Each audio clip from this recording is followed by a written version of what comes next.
back to the Women's Biz Tribe Success Summit. I hope you're all having an absolutely fantastic time. It's been great to see so much engagement so far. Keep your chats coming in on our live viewing wherever you are around the world, YouTube, LinkedIn, Facebook. It's so fantastic to have so many people engaging in this exciting summit. You are not going to be disappointed with our next speaker. She is simply amazing. I've had her on my podcast before and I absolutely adore Mariana Cadore. She's an author, a speaker, a lifestyle fitness coach. She started her career actually as a national team rower for Brazil.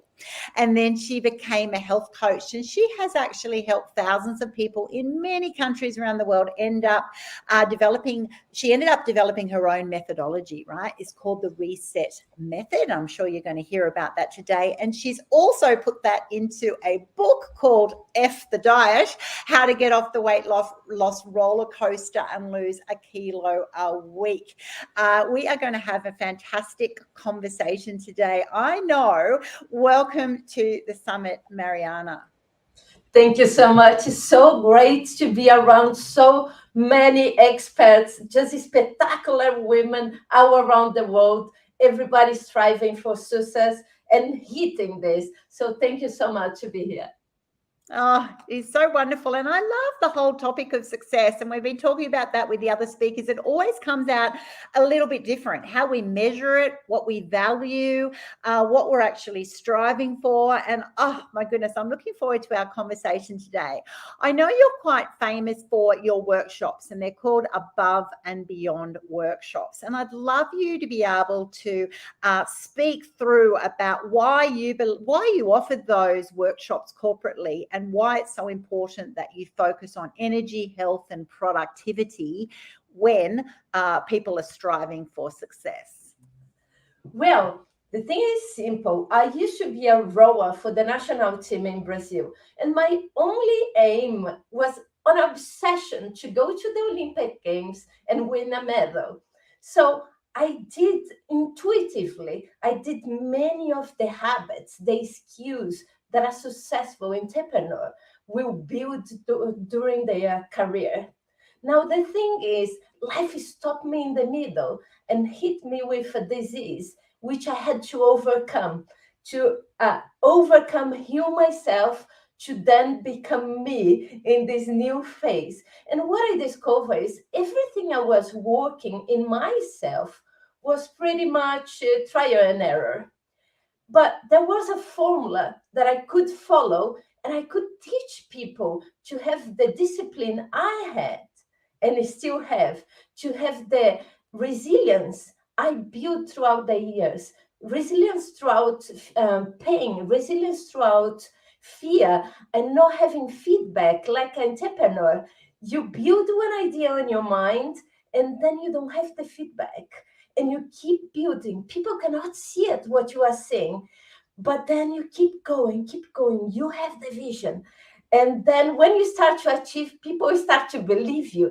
But that's the same as a head, as an athlete. And then we have really is an obsession to be better. It's a must for you to deliver what you came here to deliver. It's a must for you to impact the world. You would be depriving people to get your goodness if you stop. So it's a must. You gotta do it. So then I built a corporative workshop, and it's based on energy. We gotta understand energy. We gotta understand what gives energy, what is neutral, and what is still us energy. And might be mental, physical, and it might be emotional. Emotional dry out our pots if we don't control our emotions. Health. We gotta be obsessed to be healthy, because nobody can bring their dreams alive without being healthy. You know, when we lose our health, even for a flu or a COVID or something like this, we cannot dream. We cannot think about future. We cannot perform. We are in survival mode. So we gotta make sure beforehand we boost our health to the limits. Everything we have control. Now we know more than 80% of the diseases, including cancer, are preventable to lifestyle change. So we gotta take care of this to be in the next level, the level we wanna be in this life. And productivity will always follow someone with high energy. The health is good, the energy is good, they're controlling the emotions. Now they just need to have systems, and productivity will boost right to the top. Oh my goodness. I love your excitement when you say obsessive. You've got to be obsessive about it. And that's what we're not. That's what most people are not, obsessive about what they're wanting to achieve, their hopes and their dreams, but also their own health and the way they apply themselves, and I love it because you're an elite athlete. That elite athletes, that's how they win the gold medals. That's why they represent the country that they're from, because they are obsessive about pretty much everything. They're obsessive about their diet, their health, the way they actually go through, all the requirements every single day. What they say to themselves, how they show up at training, how many repetitions they do of anything. And I absolutely love that. For those of you, then you took that sort of principle though, Mariana, and sort of took it from the athletic perspective then to put it into workshops in companies though. So what is the response when you've gone in and taken those types of programs for people who are just doing their job? Yes, they want to achieve their KPIs. Yes, they want to do better at work. How do they respond, and what are their biggest hurdles that you help them with when they're applying, when you're talking about energy and health and productivity? Yes, I can imagine them wanting to be more productive, but the areas of energy and health, I can imagine they're actually quite challenging. If I'm sitting in a corporate office and I have a speaker come in and wanting to be sharing about that, I'll be thinking, yeah, how does that actually affect me in the workplace as opposed to when I'm rowing for Brazil? Yes, very good point. The first thing I had to eliminate from my mind in this obsession I talk about is most of the time, I don't want to generalize, but athletes have the obsessions to their emotional life with others. The main thing is nobody should be obsessed and selfish. Those are two different things.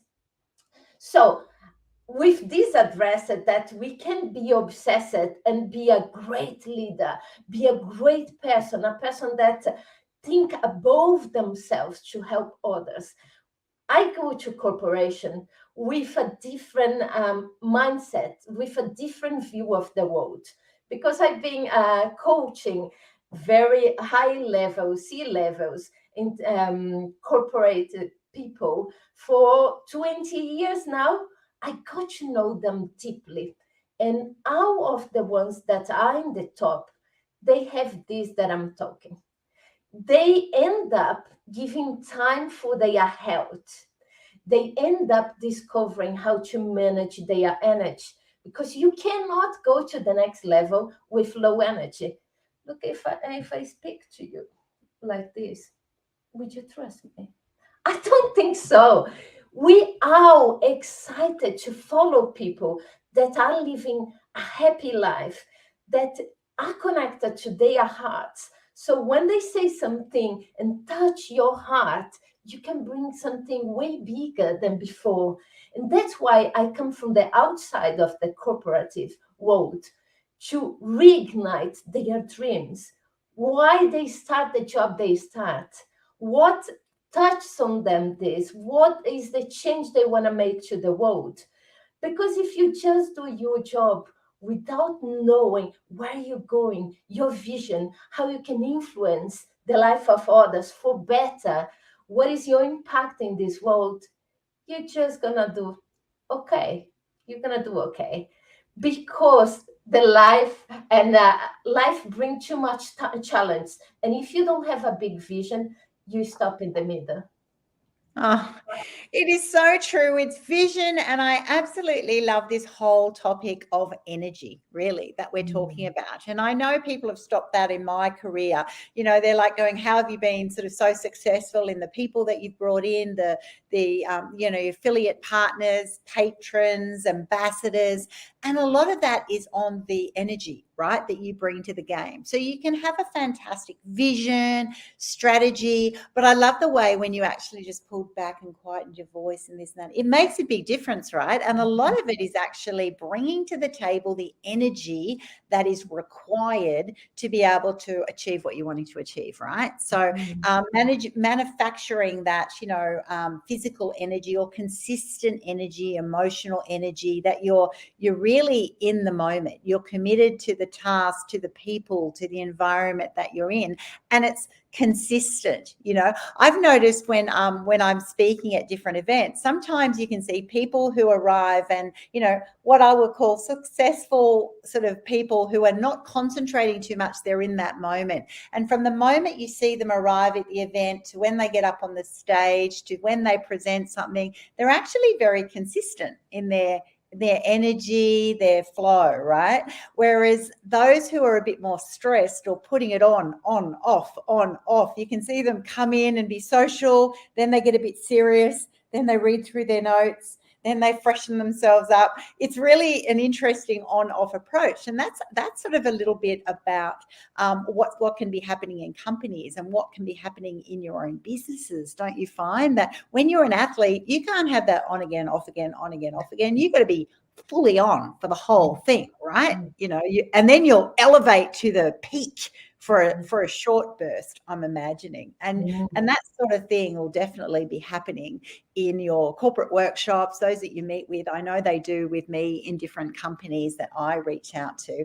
It's absolutely a fascinating topic. What do you find the most difficult for people that you have worked with who struggle? They'll say, but I'm an introvert. I don't naturally have this energy, or I find, you know, putting on that energy exhausting. So I don't really, you know, I don't feel comfortable in being like that all the time. You know, certainly you don't want someone to not be as they are, but how do you coach them around that challenge? Because I know that is a really big challenge for a lot of people. Yes, it's fantastic. And it's fantastic to see Annie. She has this energy we are talking about here. When she show up, you can feel the energy. You can feel that she talk about business like it's a game. We're gonna do this, we're gonna do this, and so it becomes fun. Can you imagine if she talk this and overwhelms you straight away? So you have a brain paralysis when you get overwhelmed. It could be at like too many deadlines and you think like you're not going to reach and you're just thinking about things.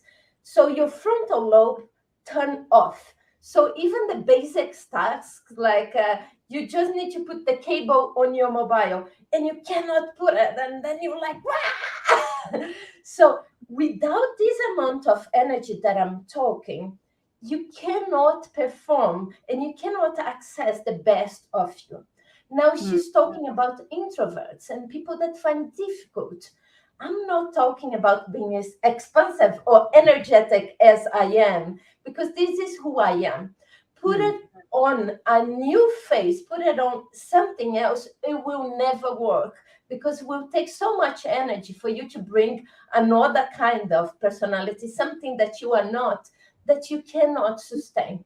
But there is an energy of being your true self and holding your vision and holding your energy, and people can feel. I can be talking with you really calm in a room, but I give you certainty, I give you trust, I give you the energy you need. And not always is appropriate to be energetic and excited.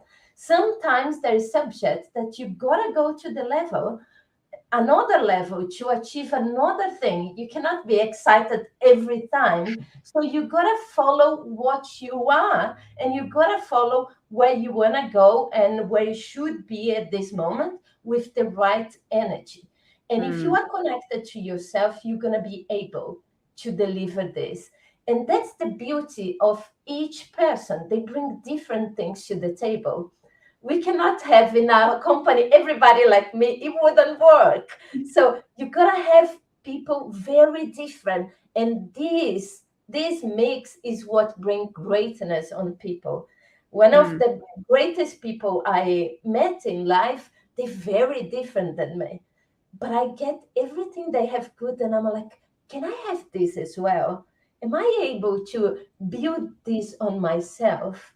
And that's the obsession I'm talking about. The obsession of getting things that are good and bring it to your life, and things that you don't like that people do it. And instead of being blaming them, like, where do I have in my life this attitude? Because we always have.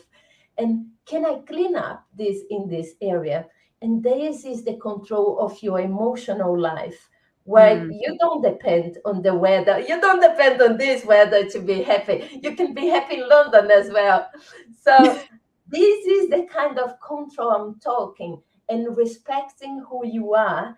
And you are enough, and you are perfect just the way you are. You don't need to change in anything, but bring your best self in the table. That's what I'm talking about.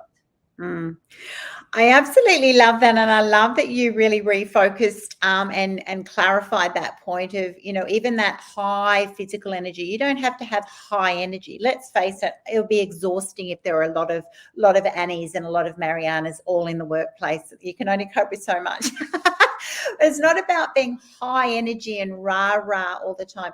Energy is actually, for me, it's about energy means that something is living, it's vibrant, it's moving, it's dynamic, it's attracting, right? It could also be bad energy that is repelling. So it's actually thinking about that type of energy, and that's what I'm trying to aspire to have, to actually go, I'm just like when people go, oh, Annie's a force to be reckoned. It's kind of like, I actually don't mind that, because yes, it is. I am a force because I'm focused, I'm present, I'm trying to actually, bring everybody that I'm working with to that same point, to actually get that synergistic, value, that the sum of the parts is so much more than the individuals, that you can, by focusing and eliminating the distractors or the energy zappers, you can actually, achieve so much more. And I think so many of those principles actually are what we use to achieve success above what we would have thought was possible, because we actually hone that energy. And a lot of that requires mental toughness, right? So while you're looking at the physical and you're looking at the, your biochemistry and the way you're wired, you actually, I believe, can get trained so much by actually focusing on your mental toughness, that resilience, that discipline, that focus that actually goes, I'm aware of things that are taking my attention away here.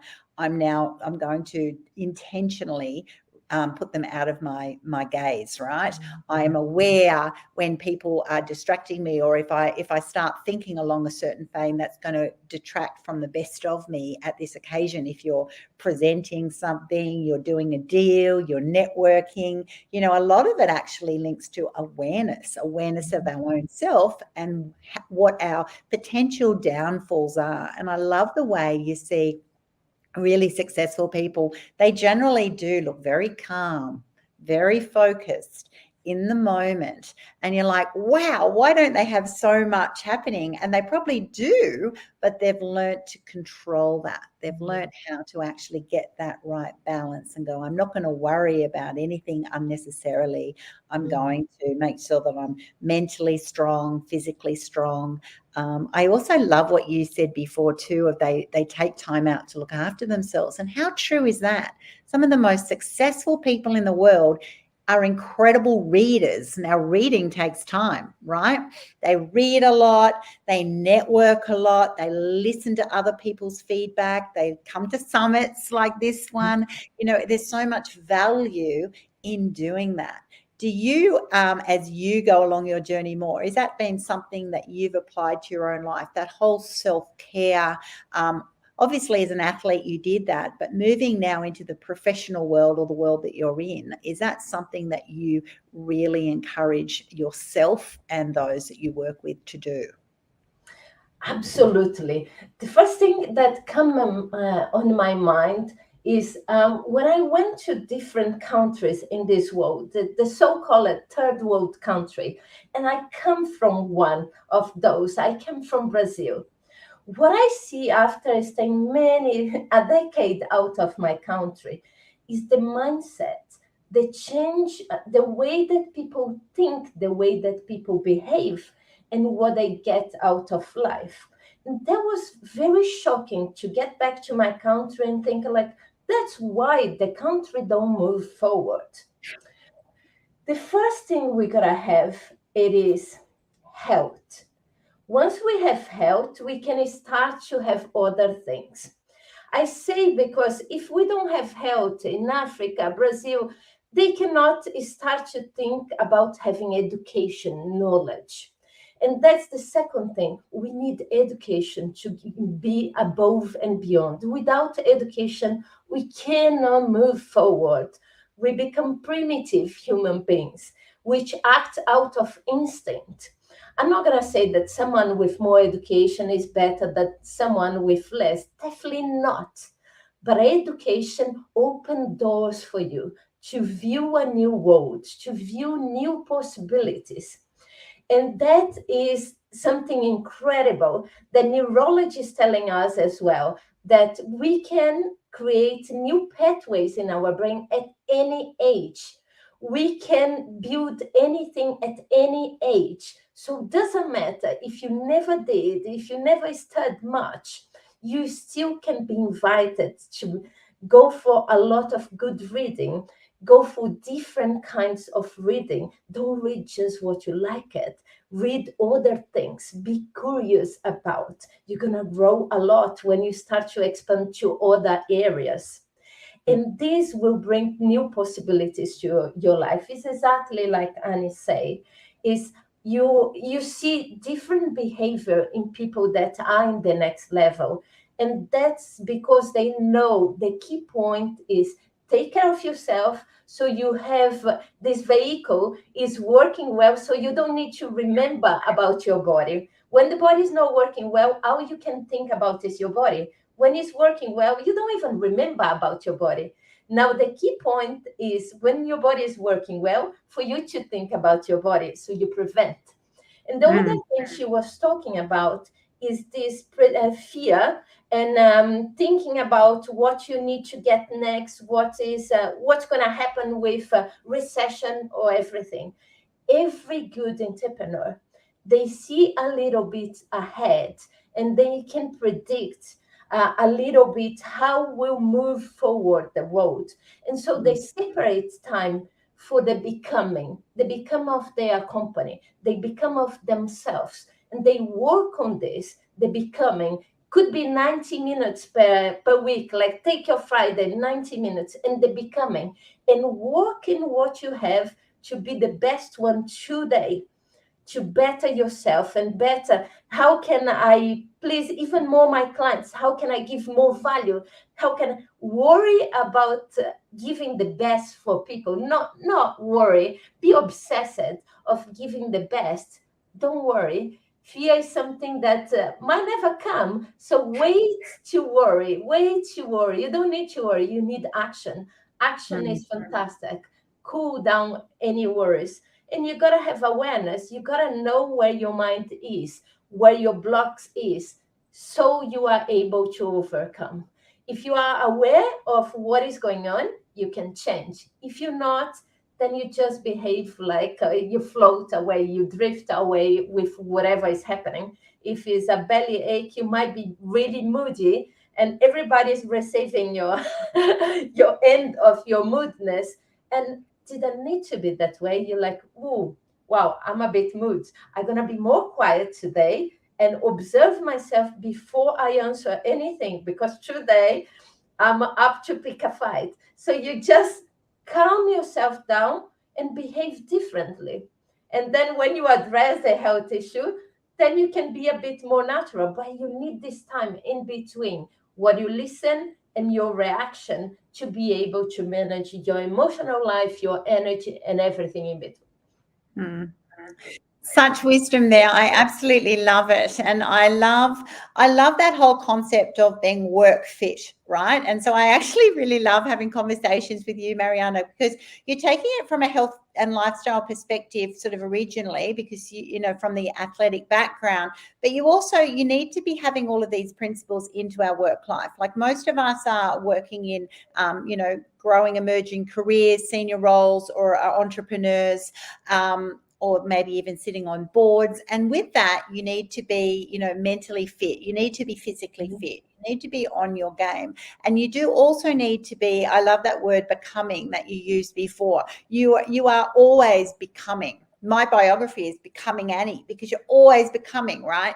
You're actually spending those times reflecting on your diet, your lifestyle, your networks, your goals, your achievements, your distractors, the positive and the negatives, always becoming who you need to be for your future success. Because what's gone is gone. What's worked before is gone. It was wonderful at the time, or might not have been, but one, you can start today always. But you're also, once you're in the flow, you're constantly thinking, okay, well, who am I becoming for this next version of me, for this next version of the world, which is what we're all doing now, busily adapting following the pandemic, right? We're all becoming this future version of ourselves, which has to happen if we're to evolve and to quality improve always, but also just to be successful in a changing world. Right. And we've noticed this in COVID, that so many people have, either thrived or crashed and burned, because, those who are very successful, or future readers, I'll say it, thought leaders, people who are on the pulse, were very quick to adapt. And they didn't freak out. They just responded. Even if they didn't like it, they still went, this is what's required. And I love that whole discipline. And you as an athlete will be obviously deeply entrenched in that word, that you're just disciplined about, if this is what it takes, this is what I do to achieve the goal. Exactly. Discipline is everything, because people think that I did 100K running without, I don't run much. So this is just something that I did. I tried to cross the whole Pacific Ocean rowing. I did many 24 hours rowing, and many things like that demand endurance. But I gotta say, entrepreneur world demands endurance, because things doesn't come your way. Once you can look with your vision, things doesn't stop you. Because when I look for the 100K running, for example, I cannot start running like 1,000 meters, because I cannot afford to get tired. And that's why I love an endurance sports. When you invite me for something really big and look like a stupid, are you gonna do this? And I'm, yes. Why? Because I overcome myself to get to this goal. I have to overcome my body. I have to overcome my mind. I have to become the next level, because the things I'm aiming to do, they're quite not possible with a normal striving mood. Like, I'm gonna do as hard as I can. It's not possible. You gotta use and overcome everything that you believe is real. You gotta believe in your vision. And that's how you keep your discipline. You're gonna do something that is so big and doesn't need to be crazy as mine, but it's big for you, that excites you for this new life. And then you have discipline because you are excited, but you gotta have short goals that are possible right now, and you start to achieve. So you start to see the feedback. So you keep something, living your dream. I'm gonna get this. And as soon as you get this dream, you celebrate a lot during the way. And when you get, and you up to the next level of dream, not from unsatisfaction, but from a living heart that want more for this world. You want more impact, you want more goodness, and you have a mission here. So is this discipline that you are touched to do your best every day, and you can do something that you could not believe before. And I will bring your work with women and equality. And what you do for women is this case. she have a mission to bring goodness for all of us, not just for the ones that have privilege. Because if we was born in such a situation, we probably wouldn't be here. So I love what you do, Annie. That really touched my heart and showed that you have a vision for a better world. And thank you. Oh, thank you so much. And we're unfortunately out of time. We're going to have to keep moving on our summit. I know Mariana is very happy to gift you a 20-minute one-on-one. I want you to go to Mariana Cadore.com, reach out to her. Everyone attending this summit is automatically a member of the Women's Biz Tribe for the next month. So you can definitely find her there. You can DM her, you contact, you can come to one of our events. Absolutely incredible, generous. Our speakers are fantastic. Thank you so much for being on our summit this time. I look forward to you coming again on our next summit. Thank you so much.